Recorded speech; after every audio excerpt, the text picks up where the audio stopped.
Hello friends, in our previous two lectures, some information about science and chemistry, some basic thoughts about chemistry and some history we discussed,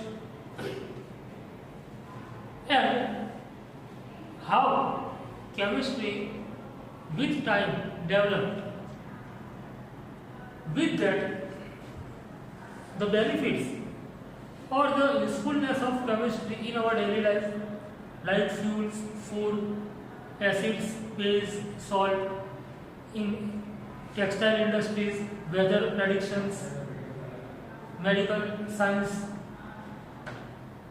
After that, some medicines, cisplatin, Taxol, and AZT, which are blessings of chemistry for human life. After that, some problems happen due to the factories which are running on the basis of chemistry, and how can we reduce these problems. So for that, a new chemistry, that is green chemistry, is developed, and then at last we had discussed that what is the future of chemistry, what the scientists of chemistry are willing to do in future in the field of chemistry, and the answer was in the field of enzymes. Now, if we start chemistry, then chemistry, look, humans, हम इंसान जो है, हमें चीजें दिखती हैं, bye naked eyes हम चीजें देख सकते हैं, उसके अंदर क्या है वो समय समय पे उसकी जो थिंकिंग है वो बदलती आई है, बराबर।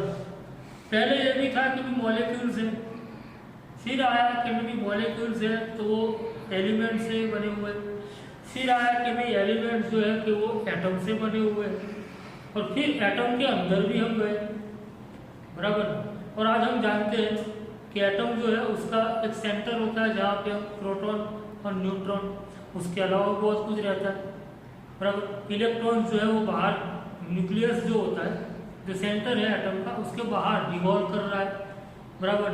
उसकी भी बहुत सारी पिक्युलरिटीज है, खुद की बहुत सारी उसकी प्रॉपर्टीज है ना। तो वहाँ तक हम बहुत अंदर तक आजकल का साइंस वहाँ पे पहुँच गया है, बराबर। एक जगह पे मैंने ऐसा पढ़ा था कि समथिंग 96 और 98 बिफोर क्राइस्ट, इतने ईयर्स बिफोर क्राइस्ट, एक पोएट था और वहाँ पे उसने ऐसा लिखा था कि जो भी चीज़ें, अगर कोई चीज़ बनती है तो उसके अंदर टाइनी पार्टिकल्स होते हैं, they are bound by hooks. उसने एक ऐसा प्रेडिक्शन वहाँ पे किया था कि कुछ मॉलिक्यूल्स होंगे या कुछ चीज़ें होंगी जो हुक से एक दूसरे के साथ जुड़ी होगी और एक चीज़ बनती होगी। हमारे इंडिया की बात करें कि जो आचार्य कश्यप, बराबर, उन्होंने कहा था कि भाई एक ऐसी चीज है सब्सटेंस के अंदर तो बहुत ही छोटी है, वो मिलकर एक सब्सटेंस बनाते हैं, और उन्होंने एक वर्ड दिया था परमाणु, बराबर ना, कि जिसको हम देख नहीं सकते, विथ आवर नेकेड आइज हम उसको नहीं देख सकते, बराबर। वही चीज आगे चल के फिर डाल्टन ने भी अपनी एटॉमिक थ्योरी में यूज किया हुआ है, बराबर। लेकिन हम जिसको देखते हैं, हमें जो दिखाई देता है या महसूस होता है वो क्या है, यहाँ से हम शुरुआत करते हैं, और वो है मैटर। स्पेलिंग होता है MATTER।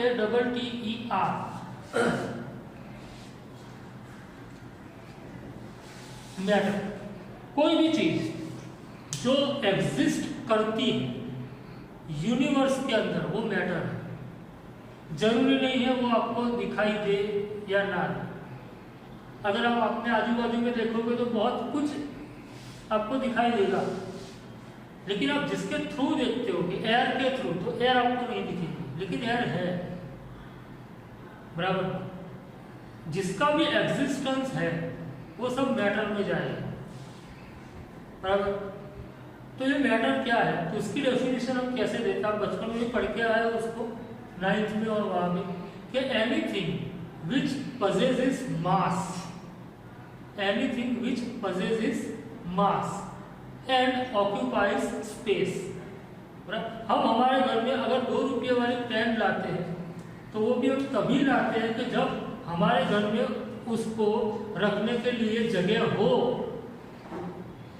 घर का दरवाजा खुलते ही अगर चीजें गिरने लगेगी, इतना अगर पैक आपका घर है तो आप 2 रुपये की पेन भी नहीं खरीद पाओगे, क्योंकि आप उसको रखोगे कहाँ पे। एक चीज जहाँ पे रख दी, उसने अगर उस स्पेस को, जगह को रोक लिया, ये पेन है, अब इस जगह पे मैं कुछ नहीं रख सकूंगा। हाँ, इसके ऊपर रख सकते, इसके आजू बाजू में रख सकते, नीचे तो ऑलरेडी मेरा हाथ नहीं है। अगर मुझे यहीं पे कुछ और रखना है तो मुझे यहाँ से इसको हटाना पड़ेगा, और वहां पे मैं कुछ और रख सकूंगा, लेकिन फिर ये यहाँ पे जगह रोक लेगा।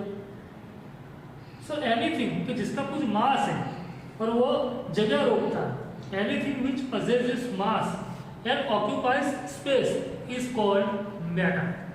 ये इसकी डेफिनेशन है, बराबर है, जो आपको टेक्स्ट बुक में मिल जाएगा। और ये मैटर जो है उसको हम कैसे क्लासिफाई करते हैं, तो यही टॉपिक रहेगा, मैटर एंड इट्स क्लासिफिकेशन। तो मैटर जो है उसका हम 2 तरीके से, आपकी बुक में थोड़ा सा अलग से, मैं थोड़ा सा आपको विस्तार से बता रहा हूँ कि 2 तरीके से उसको कर सकते हैं। कि मैटर जो है उसका क्लासिफिकेशन, पहला जो है कि on the basis of physical state,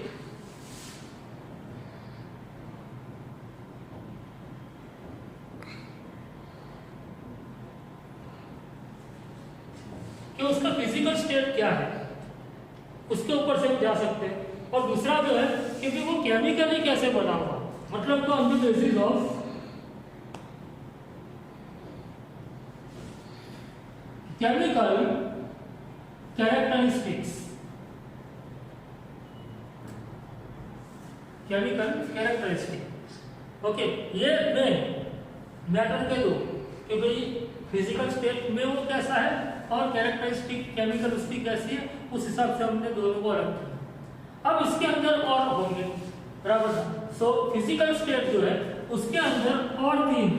सबसे पहला क्या होता है कि भाई सॉलिड, बराबर। सेकंड क्या है,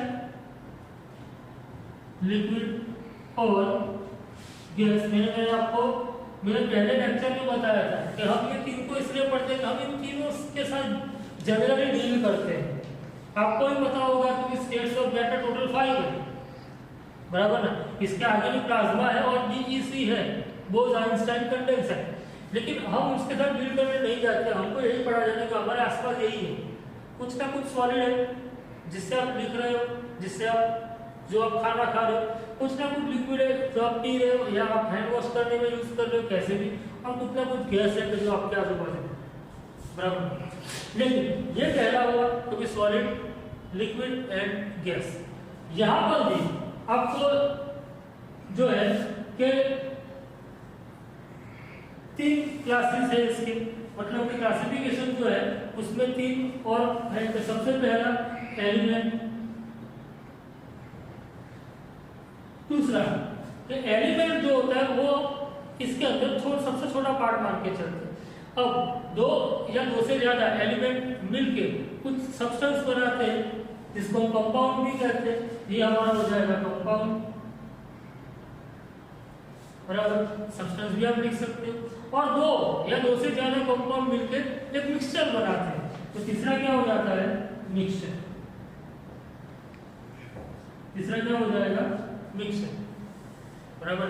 तो अगर केमिकल कैरेक्टरिस्टिक के ऊपर जाएंगे तो एलिमेंट, कंपाउंड एंड मिक्सचर। अब मिक्सचर जो है उसके 2 पार्ट आपके सिलेबस के हिसाब से, बराबर। तो पहला जो है वो है होमोजीनियस,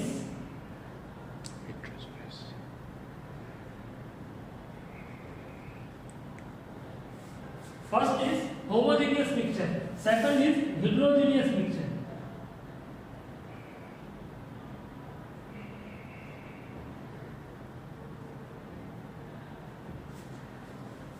होमोजीनियस हिट्रोजीनियस। ओके, मैं ये आपको थोड़ा बता दूं कि होमोजीनियस और हिट्रोजीनियस के बीच में भी एक कंडीशन है जिसको हम कॉलोइड्स कहते हैं या कॉलोइडल सॉल्यूशन कहते हैं, सॉल्व भी कहते हैं ना। उसके बारे में आप 12th में थोड़ा सा पढ़ोगे, बराबर। लेकिन यहाँ पे फिलहाल आपके लिए यही है कि मिक्सचर इज होमोजीनियस या तो हिट्रोजीनियस, बराबर। हकीकत ये है कि आपको ये सबके बारे में बहुत पता है, बराबर। लेकिन जरूरी ये है कि अगर आपको कोई ऐसा 11th साइंस में क्वेश्चन पूछता है कि what is matter, explain it's classification, तो आपको ड्रॉ करके उसके बारे में पूरा बताना पड़ेगा। इसलिए आपको हम फिर से बताएं। सबसे पहले अगर आप बेसिक ऑफ फिजिकल स्टेट की बात करते हैं तो सबसे पहला क्या है, सॉलिड, बराबर। दूसरा क्या है, लिक्विड, और तीसरा क्या है, गैस। सबसे पहले आपको ये जानना है कि ये क्यों है। तो मैं ब्रैकेट में लिख देता हूँ क्योंकि सॉलिड जो है उसकी मेन प्रॉपर्टी क्या है कि इट इज रिजिडिटी, बराबर ना। मैक्सिमम वो रिजिड होने का ट्राई करेगा, बराबर। लिक्विड जो है तो उसकी क्या है, फ्लूइडिटी, लिक्विड्स कैन फ्लो।